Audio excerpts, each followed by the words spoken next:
แต่คนอื่นไปกันไกลหมดนะทำไมแม่อยู่ตรงนี้แม่บ่ไปขี้เกียจไปเนาะแม่เอาน้ำนี่อ๋อแม่กับปิกบ้านไปไก่มุ้ย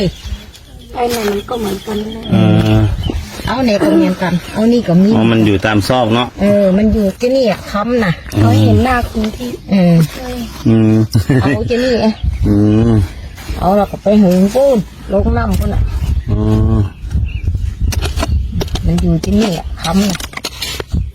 แม่หามาจะปีแล้วนี่โอ้แม่ได้หลายปีแล้วหาจนชำนาญแล้วบ่เนาะหามาแม่ก็ได้หลายบาทแล้วอ๋อเป็นทองเนาะเป็นทองคำเป็นคำสดแล้วตีสร้อยตีแหวนไว้ไว้ลูกให้หลานเอาไว้ให้ลูกดีเนาะปีกายแม่มันปีกายแม่ได้2 บาทปลายได้2 บาทกับ2 สลึงอยู่เมืองไทยก็60,000 กว่าด้วยเนาะปีนี้แม่กำลังหึงแม่ก็บ่ได้ไปแปลงอย่างเดียวก็จะได้ประมาณ2 สลึง2 สลึง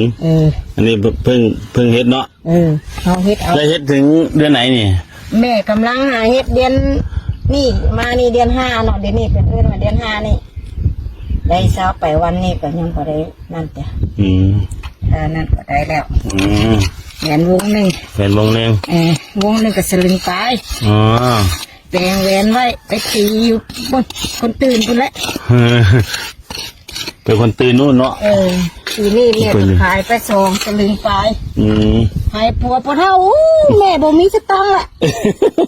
เป็นเงินแดกก็ขายเงินแดกก็ขายปั่นให้ลูกเอาลูกไปเอาเสร็จแล้วก็ไปขายอยู่ไทยมันเป็นบาทไปขายเส้นนั่นไทยบ้านหัวเขาแบบตี100%นั่นบ่เขาจะตีคำลาวนี่บ่ร้อยคำไทยคำเฮานี่100คำลาว100เขาอื่นว่าประเภทคำ100แล้วคำไทยนี่มันเป็นทองคำเนาะครับเป็นทองคำอันนี้เป็นคำซื่อเป็นคำชุดแล้วจะไปเที่ยวดังไดรอเบิ่งแม่ไปเอาไปร่อนทองรอเบิ่งแม่บ่ได้เกี่ยวหรอกก็เดี๋ยวช่วยแม่ทำเด้อไปเฮ็ดแล้วโกยเอาที่กันโกยนี่โกยคือกันนี่ก็โกยมันนี่แหนมว่าเอามาเสียงอันนี้ก็มีคือกันนี่อันนี้ว่าแม่เอาหมดอันนี้นะอันนี้คือเราขุดแล้วขุดแล้วแม่ว่าแม่นี่ละมันเนี่ยคำวันนี้มาเอาแฮมโอ้ลูกมีเงินนะเดี๋ยวนี้ลูกเคยได้ก็ซื้อบ้านก็ตื่นเหรอซื้อบ้านอยู่คนตื่นนี่ซื้อเอาแล้วก็มาตีอยู่บ้านคนตื่นนั่นเป็นบาท2 บาทก็ได้เดี๋ยวนี้แม่ก็จะเอาหลายเอาแต่อีกก็พอแล้วมือหนึ่งทำจากอันเนี่ยมือหนึ่งแม่ได้แต่10 เที่ยว10 เที่ยว10 เที่ยวเนาะ10 เที่ยวได้พอ10 เที่ยวก็3 วันก็ได้หุ่นหนึ่งหุ่นหนึ่งมันจักสลึงหุ่นหนึ่งก็เป็นหุ่นโนลูกหุ่นก็เป็นหุ่น10 สลึงนั่นก็เป็นนั่นเป็นบาท10 หุ่นเป็นบาทนึง3 มื้อได้1 หุ่น10 ปลายมื้อกัน10 ปลายมื้อนี่กันว่ามันถือเป็นประจำนี่แม่เอา3 หุ่นไปก็บ่หลายนะเดี๋ยวแม่จะหาไปแล้วนี่แม่จะหาวันนี้เรามาดูแม่ไปเขาเรียกร่อนทองนะอันนี้เนาะร่อนคำไปตามไปดูเขาต้องไปที่น้ำโขงโอ้โหคือแม่ก็ขุดตรงนี้หมดแม่ขุดนี่มันแม่มันนอกไปกับตัวนะคือทุกคนก็ขุดเหมือนกันหมดเนาะตอนแรกค่อยนึกว่ามาเอาตรงทรายด้วยนี่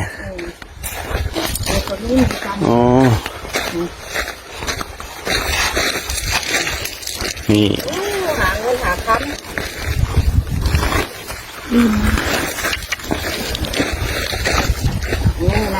นี่เอาไปแช่ก่อนเอาไปแช่น้ำก่อนไปแช่มันจะแบบนี้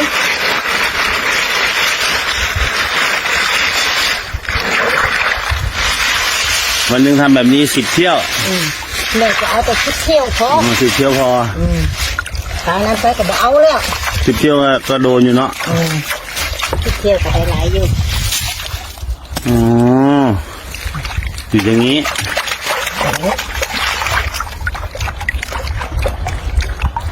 ค่ำเนี่ยมันนักกว่าดินแม่นบ่ คำนี้มันอยู่พื้นมันหมดอ่ะ อ๋อ ทรายมันก็ลงไปพื้นคำมันก็อยู่เป็นบางหมด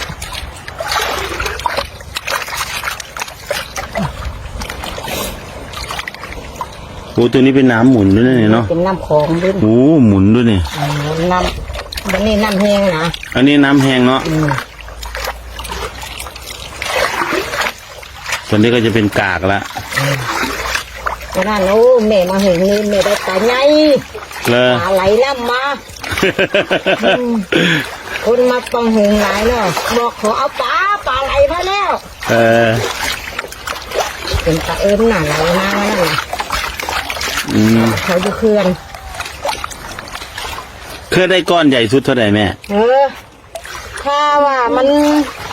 บุญมีน่ะถ้ามันพูดเขาน่ะวันเนี่ยก็ได้เป็นเม็ด เป็นเม็ดเลยบ่ เม็ดซัมนี่ซัมนี่ถึงหุนบ่นี่ บ่ได้และซัมนี่แต่ก็ลากเอากันมันนั่นก็ไปจ้างขายก็ได้ อ๋อ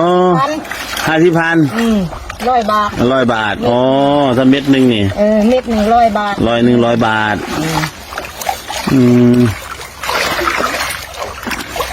แล้ววันนี้บุญจะมีบ่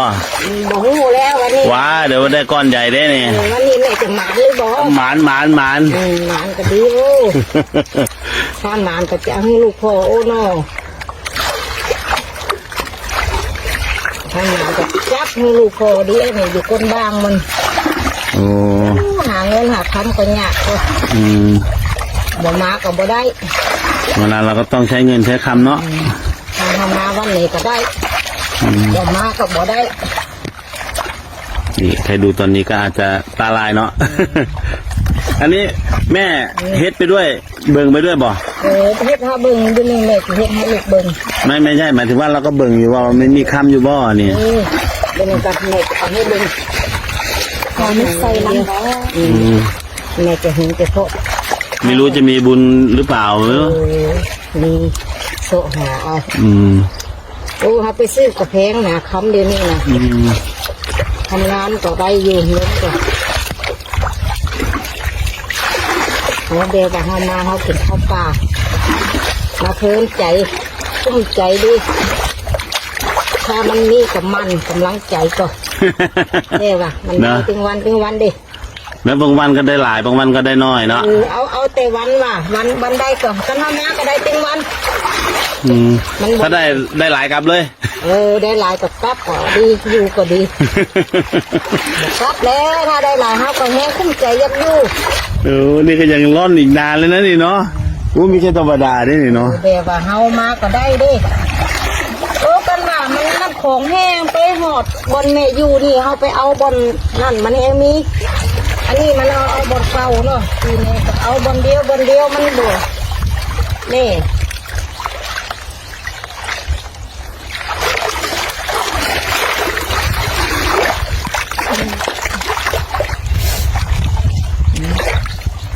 น้ำมันจะอยู่ก้นบนละคำนะ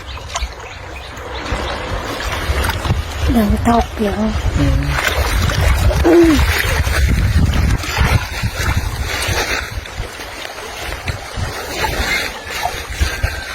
โอ้หาเงินหาคำกับทุกเต้เป็นว่าเฮียปีนเฮียมือบ่ออกบ่ได้เงินบ่ได้คำนี้ไปทำงานอยู่กรุงเทพก็เหมือนกันเนาะเอาไปถึงวันเขาก็ได้เอาไปเขาก็ได้ไอ้ตัวร่อนเนี่ยเขาเรียกเขาเอิ้นอย่างแม่เนี่ยไอ้ตัวเนี้ยบางอันนี้นะบางของแม่นี่มันจักปีนะโอ้อันนี้แม่ก็ได้หลายปีแล้วโอ้เฮ็ดจากไม้เป็นบ่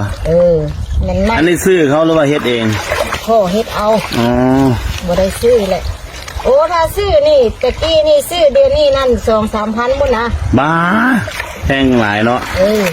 นี่โปะแปลงไว้ให้เป็นเหล็กก็ไม่ได้นะต้องเป็นไอ้นี่อย่างเดียวเหรอเป็นอันไม่โซ่นี่ไม่โซ่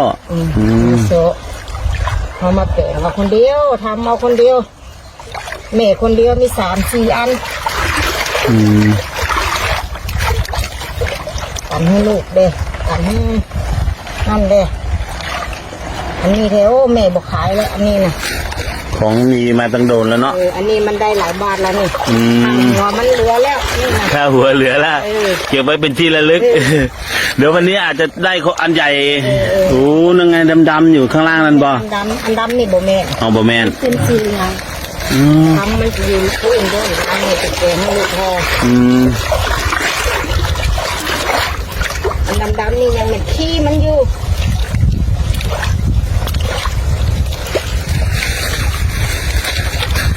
โอ้กูจะได้แต่ละรอบนี่นานคือกันเนาะ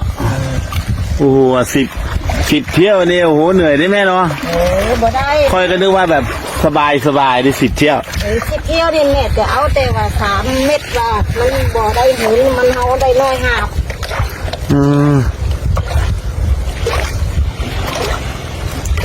มันคนเดียวเด่นมันบ่ไว้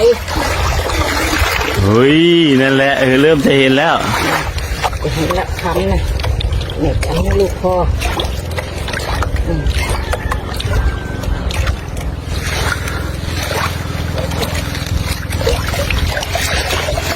อันนี้เราจะต้องเอาอันนี้มันเนี่ยคำอันนี้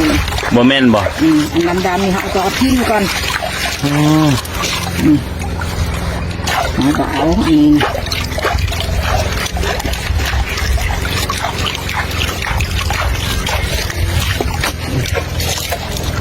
อะไรย้อนนึ่งมียังบังคับกันยังแต่งให้พอเนื้อคนเนี้ยดึงคำแน่ก่อนนี่ลูกนี่คำไหนนี่อันนี้นี่มีอันนี้ถือว่าหลายบ่แม่อันนั้นนี่บ่เอาคำอยู่พี่นี่เรื่องอยู่นี่อันนี้ถือว่ารอบนึงได้หลายบ่อย่างนี้อันนี้รอบเดียวนี่นะถือว่าได้หลายบ่หรือว่าบ่ได้หลายนี่ก็คือแค่นี้เองอันนี้บ่เอาอันนี้คำอยู่พี่นี่คำมันนี่ทองคำอยู่นี้นี่มันเป็นจะเนี่ยนี่นะทองคำเห็นแล้วนี่เนาะอันดีแล้วทำอย่างนี้กี่เที่ยวถึงจะได้หุ่นหนึ่งแม่อันนี้แค่บ่ได้มัน10 วันบุญนะน้อยนี่มันน้อยอันนี้ถือว่าได้น้อยโพดเนาะแล้วมันบ่หอดวันแต่อันนี้เพราะเดียวแม่แปลงให้ลูกพ่อดิคำมันอยู่นี่มันเหลียงอันนี้เห็นเลยเนาะนี่นี่คำเนี่ยนี่แหละคุณแม่ก็ทำให้เสร็จแล้วโอเคขอบคุณคุณแม่นะครับแล้วตอนนี้แม่ก็จะเอาออกอีกเหรอแม่ก็จะเอาใส่ถ้วยไว้เอาใส่ถ้วยไว้แล้วก็จะหือนี่จะใส่ถ้วยนี้บ่นี่เราจะใส่ถ้วยนี้นี่พอน้ำใส่ต้องเอาน้ำใส่บ่เอาน้ำใส่แม่ต้องทำแม่จะเตรียมให้พอนี่มันใส่เกลือโลเราจะเอาน้ำใส่น้ำใส่ไปนี่เลยไปต้องมาหม้อเลยนี่คำอันนี้แหละคำนี่อันนี้แหละคำนี่มันก็หลายอยู่มือนี่นะนี่แต่ที่เห็นแต่คือตรงนั้นก็คือหมดเลยเนาะนี่คำนี่โอ้เลี้ยวไปแล้ว1 อันหันแล้ว